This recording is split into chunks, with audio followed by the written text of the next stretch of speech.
What are cryptocurrencies? Hey. What are NFTs? A non-fungible token. Time to buy Bitcoin. Bitcoin just seems like a scam. What's up, Bitcoin?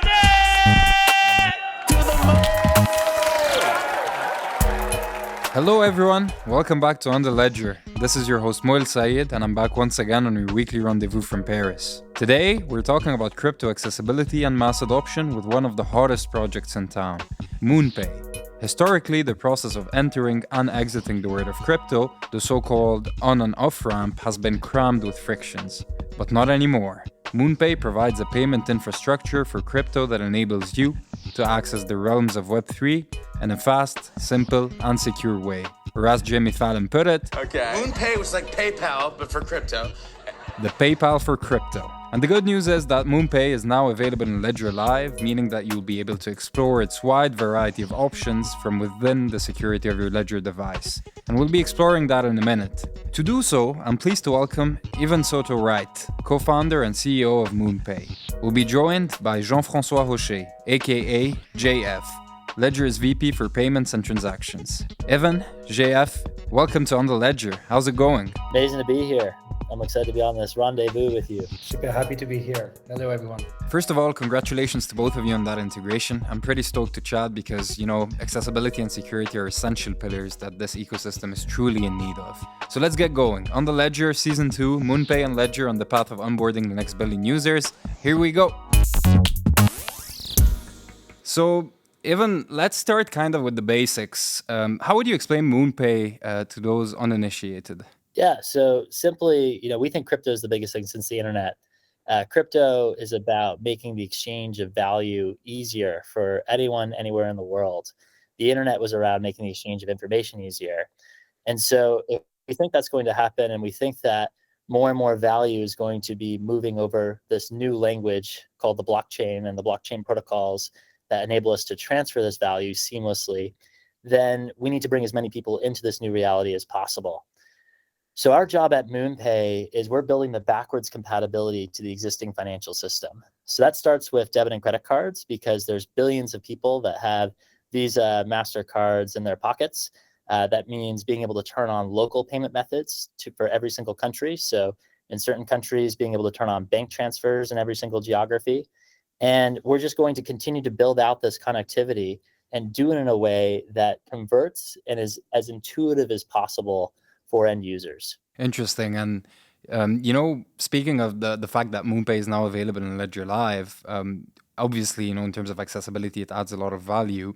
But JF, could you maybe talk to us more about, what would be the benefits for Ledger users as now they'll be able to access it, from within the security of the Ledger ecosystem? Yes, I think for Ledger users, I think at Ledger, you are within this cycle of trust. You have the experience of the Nano, and you feel confident about the way your assets are stored, but also you're looking for convenience. And I think this partnership with Moonpay and the fact that we welcome Moonpay in the Ledger Live experience is just about that, is maximum convenience. I think like an acclaimed service, and certainly we'll talk more about that, but around the world. So it's not just like in one country, and there is tremendous complexity behind the simplicity you bring. All that easy and connected to your Nano directly in your Nano, and this cycle of trust that Ledger represents. For us, it's an honor to welcome you. Yeah, and I would say there's just a great alignment in values between Ledger and Moonpay. When we built the service, we thought it was very important that we built it in a way, we think one of the most powerful things about crypto, and I think the narrative that was missed is there's many people around the world that don't have access to financial services whatsoever. And as long as they have access to the internet, crypto comes from the word cryptography. They can set up a public wallet address and a private key that corresponds to that public wallet address.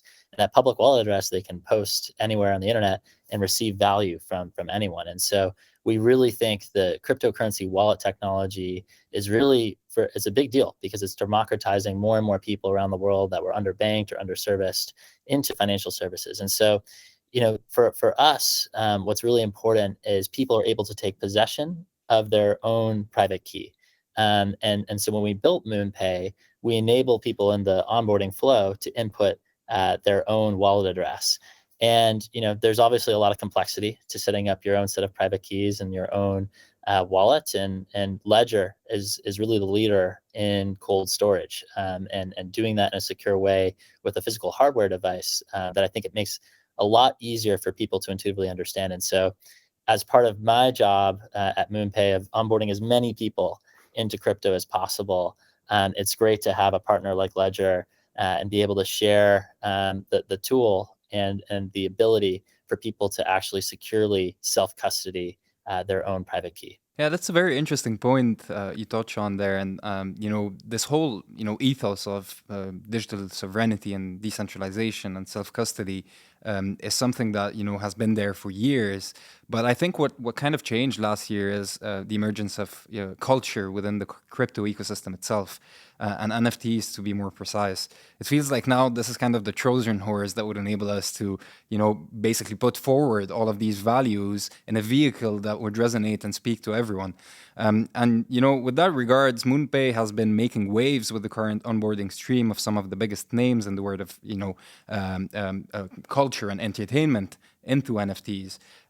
First by getting Jimmy Fallon Ape, and then Post Malone, and then there's Lil Baby, Paris Hilton, Kevin Hart. I probably forgot a few. What's that all about? And why the current focus on that cultural segment of the entertainment industry? Yeah, I mean, I think it's really interesting. If you look at the search volume trend today, NFTs have now overtaken crypto in terms of search volume. That's a recent activity.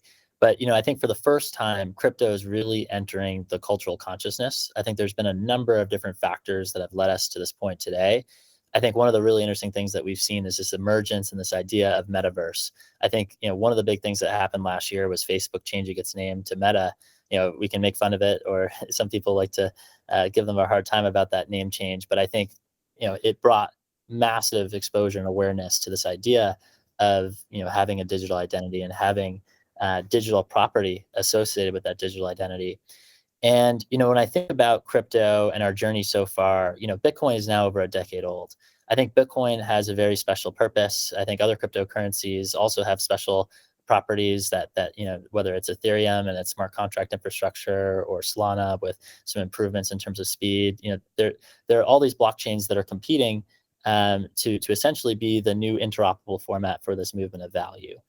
And I think if you're in a developed country, the rationale to adopt a Bitcoin or some of these other cryptocurrencies, right? You might look at it from, okay, I have my portfolio construction hat on. This is my alternatives bucket. It's an uncorrelated diversifier to my overall portfolio. Therefore, I should be allocating some of my overall net worth into this asset class.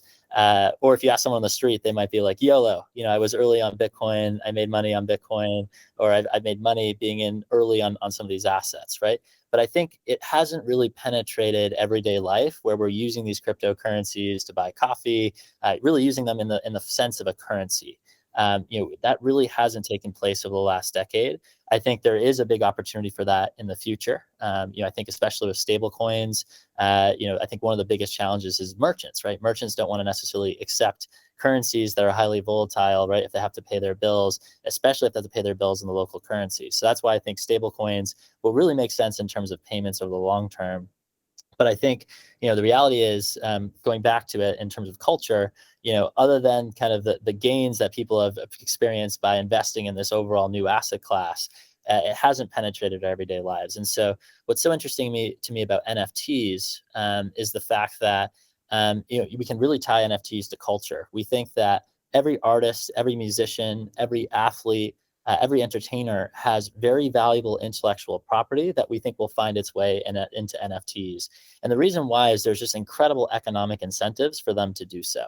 One of the really big examples that I use is, and I think also about the sequencing of the different industries that are going to be impacted by NFTs. And I think the one that's really interesting that we've seen so far has been art. When you set up a cryptocurrency wallet, that wallet can receive any form of value, right? And that value can represent an NFT. In the future, it can represent cryptocurrency, it can represent security, it can represent commodities, it can represent anything that we can put in the physical world.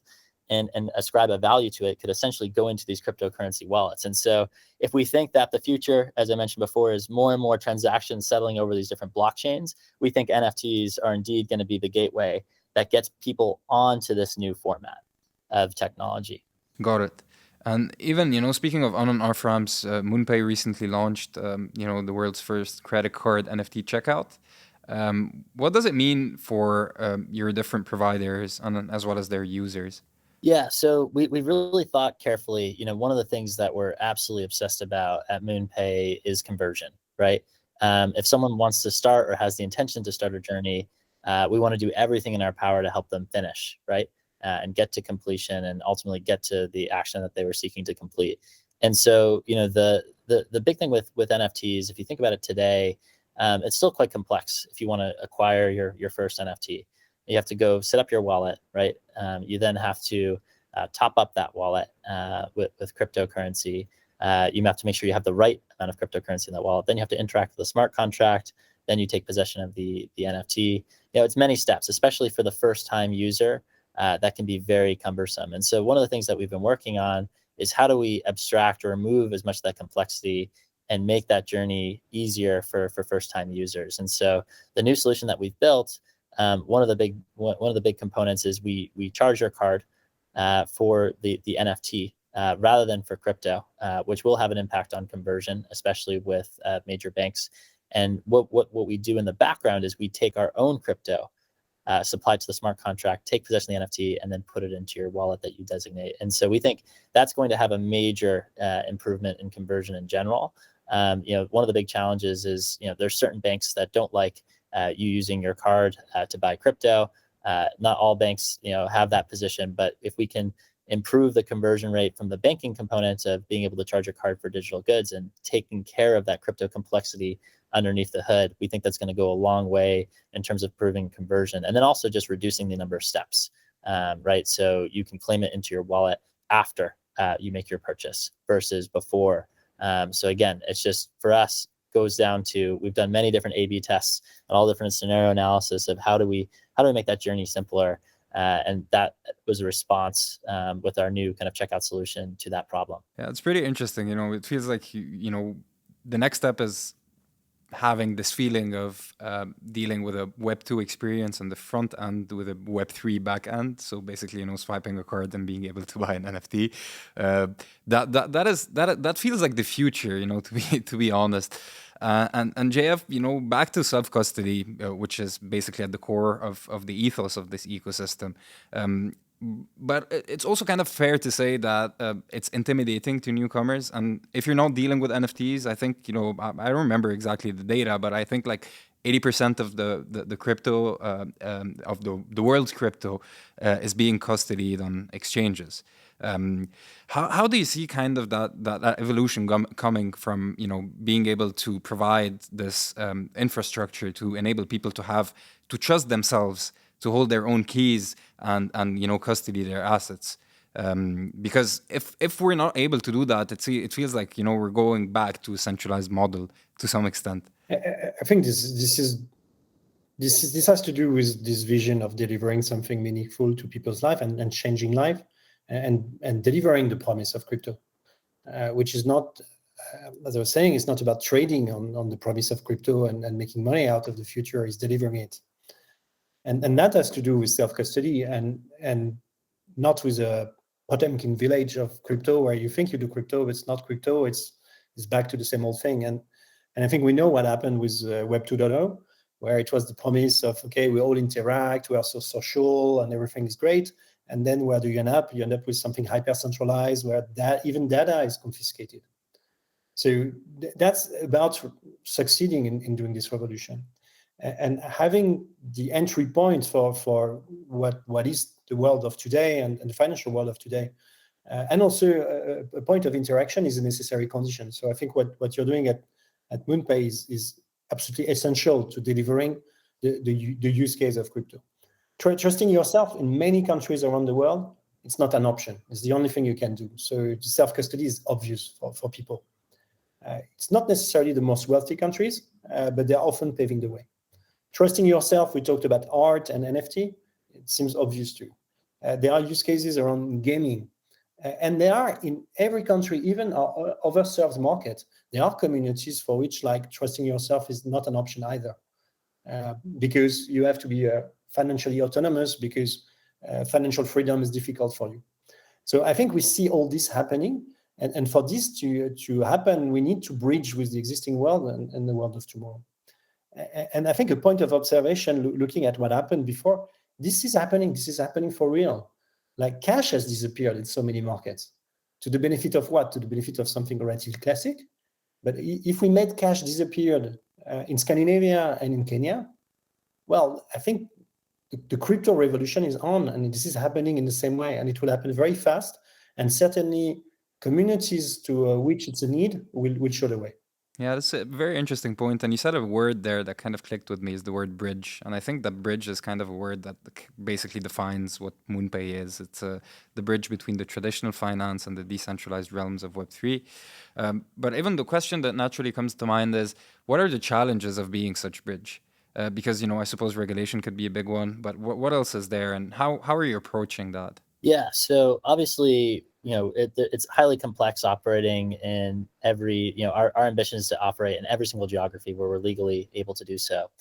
And so, being able to work with the different nuances across all the different components of this regulatory landscape, it's just something that we have to be continuously on this journey of learning, and continuously on the journey of making sure we're doing everything in our power to stay compliant. And so one of the big things that we took very early on in the business, and it was quite controversial, was we felt that it was incredibly important that everyone went through KYC. And part of that is, we know that over the long term, if you've done KYC, the pain point for the customer is if they're going to have to do KYC multiple times, right? That's really painful. If they're going to have to do KYC many different times across many different platforms, to us, that didn't make sense. And one of the really powerful things about Moonpay is obviously we have a whole ecosystem of applications and everything Web3, but you can interact with Moonpay. And so what's quite cool is if a customer has onboarded anywhere within our ecosystem and has done KYC, they don't have to go through that KYC process again, which obviously for us over the long term means that we can convert more customers more quickly and more frictionlessly into their crypto or Web3 experience. But the other big piece is it also means that customer can spend more over the lifetime, because at some point you're going to have to go through KYC. So we said, let's do it. We're going to deal with that painful piece up front. And I think we're building one of the largest customer bases of KYC users on the planet, which is great. And I think it's quite similar to what we've seen with PayPal, right? PayPal in the early days, there's a reason why there's not five kind of PayPal businesses today. They have 300 million customers where you have your saved details, and it makes it easier for the user to interact with that world of e-commerce. We're trying to make that easier across kind of this world of Web3. So, for us, KYC, I think more governments, for them, I think it's in their interest. They're really looking at two things. It's always about protecting the consumer, right? And I think one of the other big areas for them is they obviously want to make sure they can collect taxes if there are, taxable financial gains on some of these assets. They're also wanting to stamp out concerns around money laundering and making sure that they're taking the appropriate steps to fight terrorist financing and the rest. And so that's why, for us, it was really important to have that pillar of KYC as part of the Moonpay experience. But yeah, I think in terms of the other challenge is it's just having that continuous commitment to excellence. One of the really big things that I try to push inside the culture inside of Moonpay is one word we use, the word Kaizen. And Kaizen means, literally in Japanese, it means change for better. And it's always about those incremental improvements that over time really lead to exponential gains. Like if you improve 1% every single day over the course of the year, you're over 3,000% in terms of improvement over the year. And so I really try to drill that into the company in terms of everything that we do, right? So, every single experience, every single touch point for that customer, how are we improving it? How are we making it better? How are we looking at how we can make that experience more frictionless to make that bridge going in and out as best as possible? It's funny you mentioned PayPal, because I actually spent 8 years of my life there.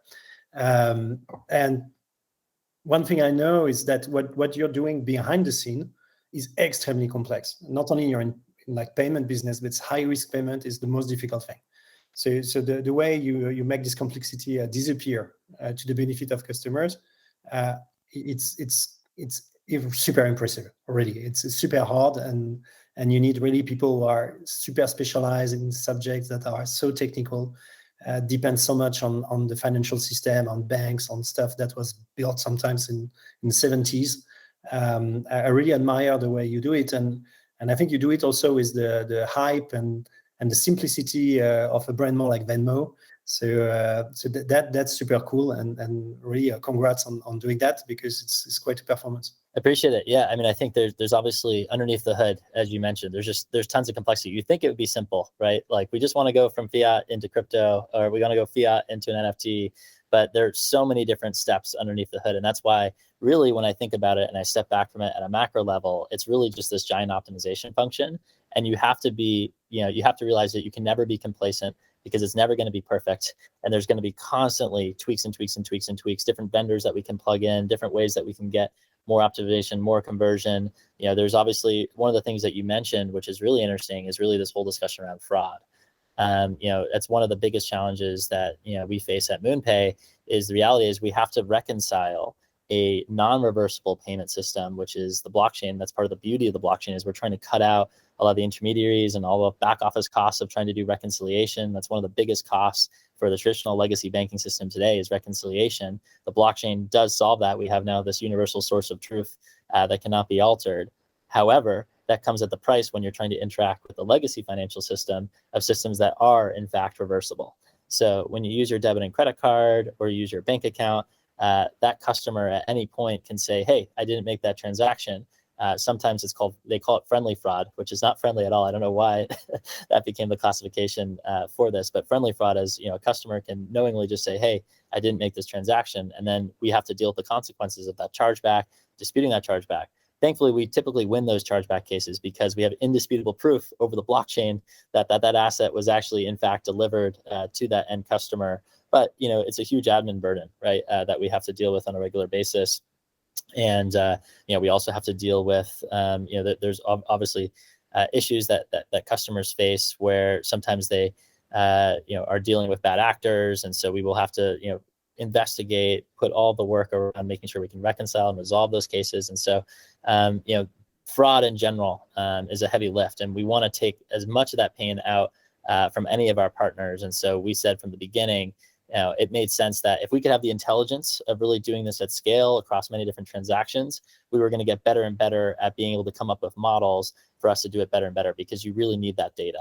That data is quite unique and very specific. Like, this high risk payment transaction hasn't really existed in traditional e-commerce in this way, right? They didn't have this weird, nuance with a reversible and non-reversible payment method. And so we've tried to build a lot of expertise and specialism around that, and we're just constantly committed to that journey of making that better and better and better.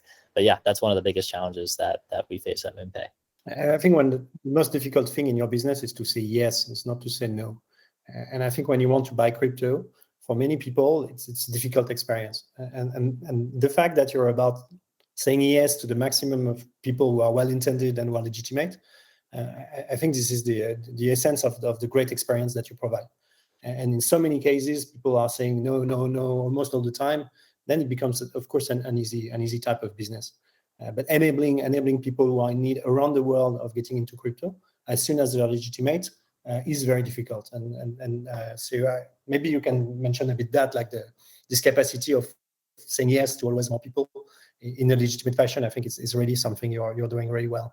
Yeah, so that's just all goes down to the logic, right? And making a risk-based decision. The good news is because we do the KYC up front, we're able to reduce that risk considerably around fraudulent customers, right? Because obviously, the more information that we're able to collect, the more likely we're able to accept that transaction based on that data. So I think that's what's also quite unique, right? That hasn't really been the case for a lot of other high-risk payment transactions, is the fact that we have to collect the KYC as part of our process, part of our duty, with being able to be compliant across all the different geographies that we service.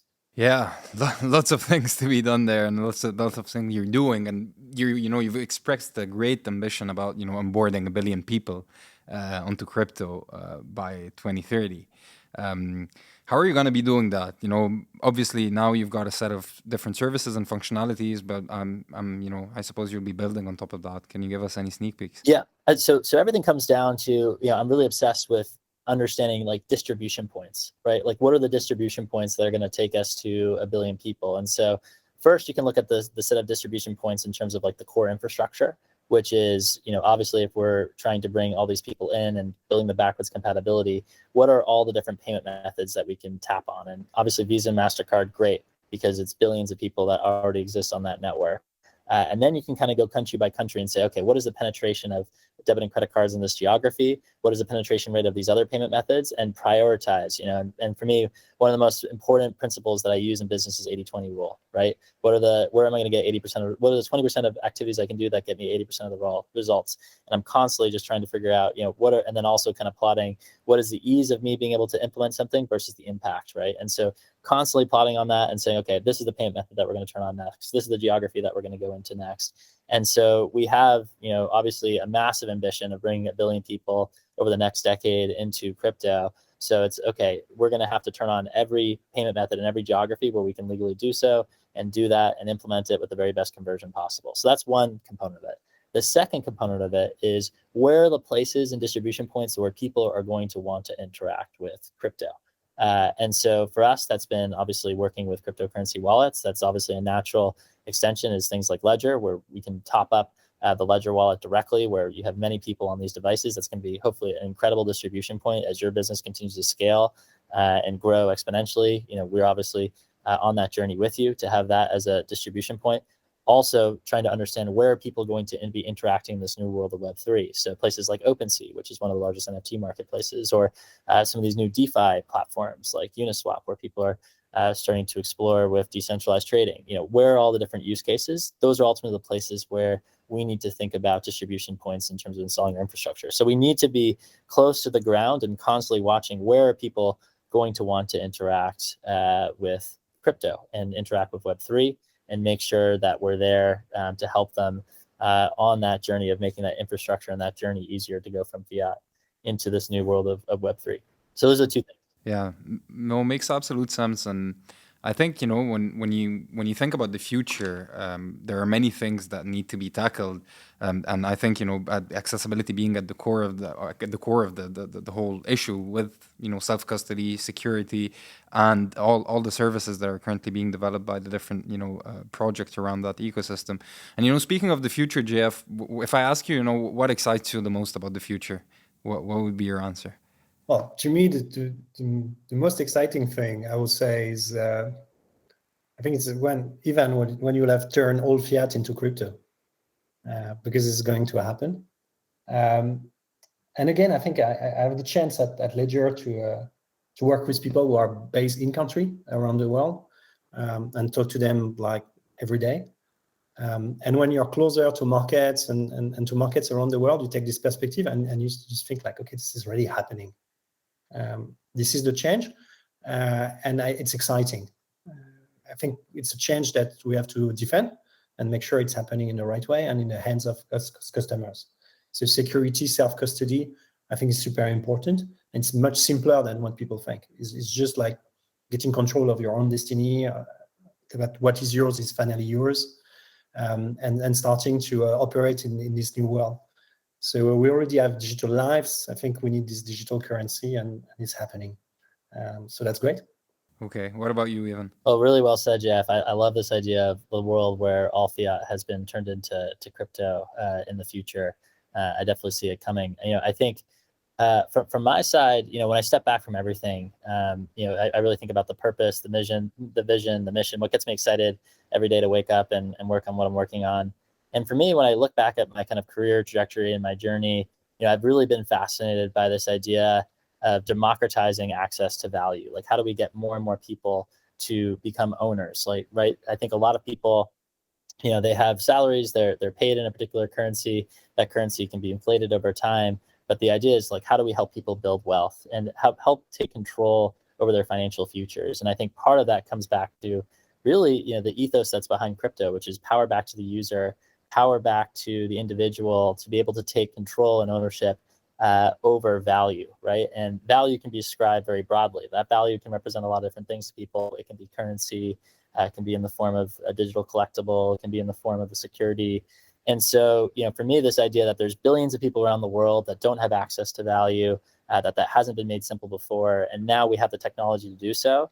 I think this is some of the most important work that I can be doing in my life is how do we get as many people onto this new system as possible. And I think, I don't have my stars in the cloud, I guess my eyes in the clouds that are not realistic. I think, this, it's not going to be a perfect financial system that arises from this, but I think it will be a much more fair and equitable financial system than the one that exists today.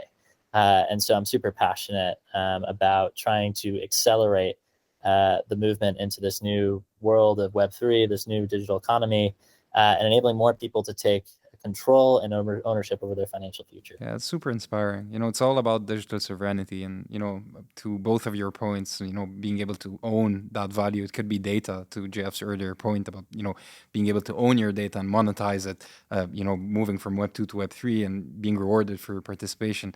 I think that's one of the things that inspire me the most as well.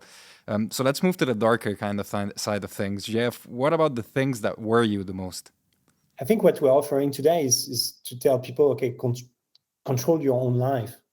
Control what is dear to you. Is it your data? Is it your money? It's your art. It's your culture. Take control. And I think there are forces that tells you, okay, maybe you don't need to control your life and just live your life and get on the rails and trust the big things, trust the classic way of living, and you'll be fine. And by that time, I think you're dead. So I think it's little effort, but it's worth it. And I think this is about what we are proposing today. And we see it's not only about money, it's about everything that you care about. Interesting. What's your take on that? I think what scares me is it comes back to, I think what Ledger is trying to solve, it's really around security, right?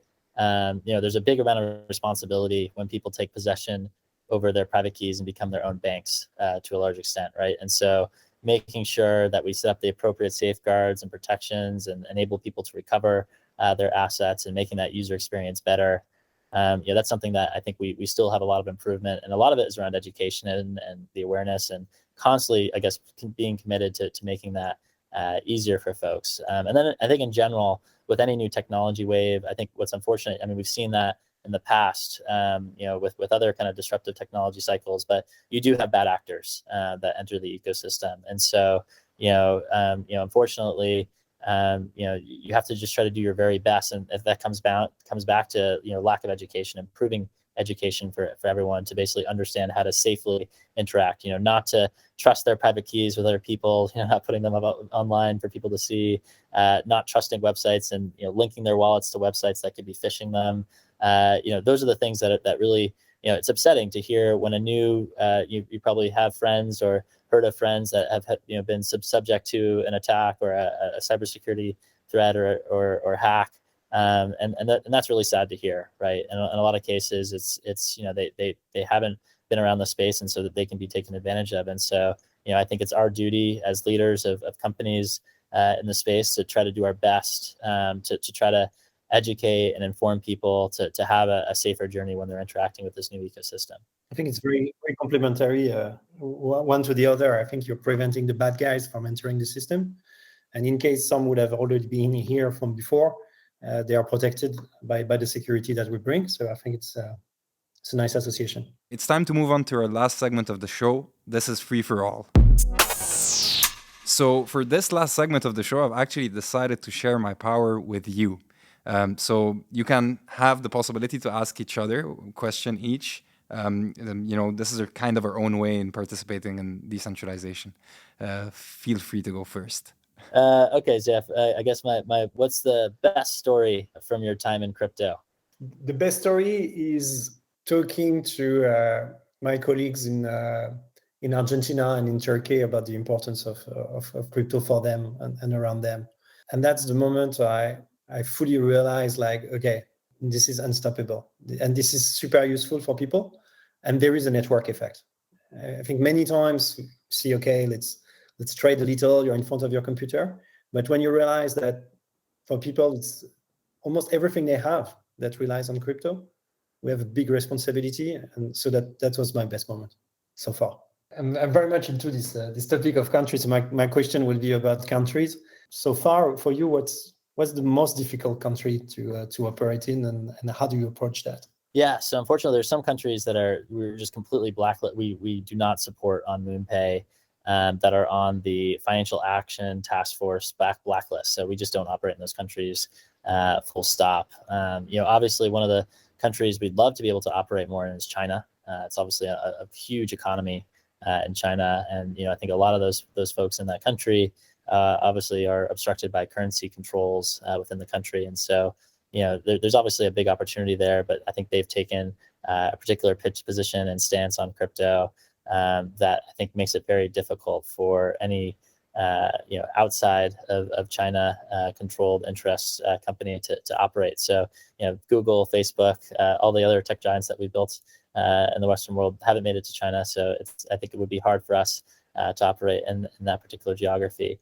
But I think for us, it's we're constantly I think what we're doing is trying to focus more on the positive of the countries where we can have a tremendous impact. I think there's a lot of opportunity, especially Africa is one of the areas that I'm really interested in general. We made an investment from Moonpay into a company called Yellow Card. That's one of the most successful exchanges on the ground in Africa. It's really fascinating to see the work that they've been doing to turn on more different localized payment methods. And what's really interesting is the use case around remittances is actually a reality there. The folks are very passionate about using Bitcoin as a means for remittance, as a means to store their wealth, and so that I think, especially in countries like Nigeria, it's been just fascinating to learn more about that. And so for us to be able to partner and to be able to turn on more of those local payment methods to bring the Moonpay experience to those countries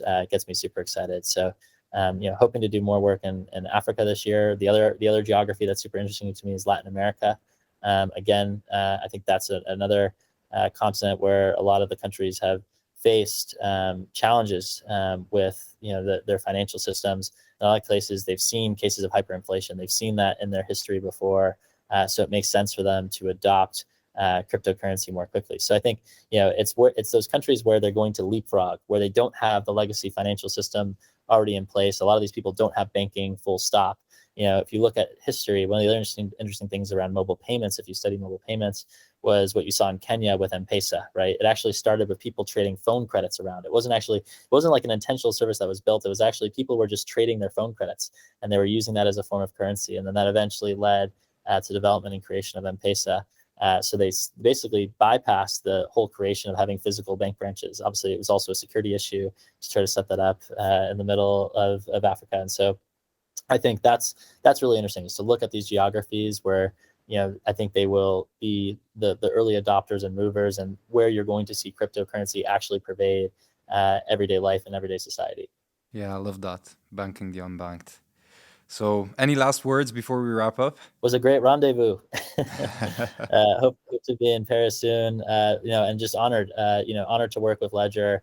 We've been wanting to work with Ledger for quite a while, and it's great to be partners. And I think there's just so much synergy in the way that we look at the world, and having people having more people be able to take control of their financial futures. But thank you for the partnership. The honor is for us. Seems like we were in violent agreement during this conversation. So if people want to reach out and participate to the conversation and disagree, or also be in violent agreement and see what we can do all together, I think that's the beauty of this podcast. So thank you, Mo, for hosting us. Great pleasure. Thanks a lot. Appreciate you coming. Mo. And we'll speak soon. See you. Thank you. Bye. That's it. If you found this to be interesting, go check Moonpay out in the Discovery section in Ledger Live and hit that subscribe button, because we've got a lot to come. This was On The Ledger from Paris with your host Moel Sayed. Till next time, take care. Au revoir. This content is provided for informational purposes only and is the sole expression of our opinion, and should not be relied upon as legal, business, investment, or tax advice. Do your own research. Any loss or profit is your sole responsibility. Stay safe.